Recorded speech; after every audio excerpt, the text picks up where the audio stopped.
ચાલુ વર્ષે બનાસકાંઠા જિલ્લાના ઉપરવાસમાં થયેલા ભારે વરસાદના કારણે દાંતીવાડા જળાશયમાં પાણીની ભરપૂર આવક થઈ છે। બનાસકાંઠાની જીવાદોરી સમાન આ ડેમ છલોછલ ભરાઈ જતા ગઈકાલે તેના 2 ગોઠ ખોલીને 2000 ક્યુસેક પાણી બનાસ નદીમાં છોડવામાં આવ્યું હતું। આ સમાચારથી બનાસકાંઠા અને પાટણના ખેડૂતોમાં ખુશીનો માહોલ છવાઈ ગયો છે। ઉપરવાસમાં આવેલા ભારે વરસાદના કારણે વિશ્વેશ્વર અને બાળારામ નદીના પાણીની પુષ્કળ આવક થઈ, જેના પરિણામે દાંતીવાડા જળાશયનું રૂલ લેવલ 602 થી વધી ગયું હતું।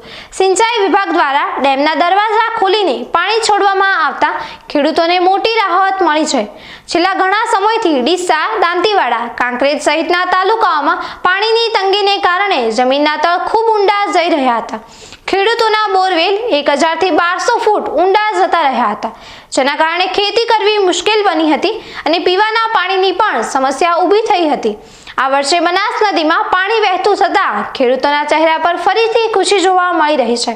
નદીમાં પાણી આવવાથી ભૂગર્ભ જળ સ્તર ઊંચા આવશે તેવી આશા બંધાઈ છે, જેનાથી ખેતી માટે પાણીની સમસ્યા હળવી થશે। ખેડૂતો હવે બોરવેલમાં નવી કોલમ નાખવાની જરૂરિયાતમાંથી પણ મુક્ત થયા છે। હાલ તો ખેડૂતો પ્રાર્થના કરી રહ્યા છે કે ઉપરવાસમાં હજુ પણ સારો વરસાદ થાય અને બનાસ નદી દિવાળી સુધી 2 કાંઠે વહેતી રહે, જેથી તેમના ખેતરોમાં ફરીથી વાવેતર થઈ શકે।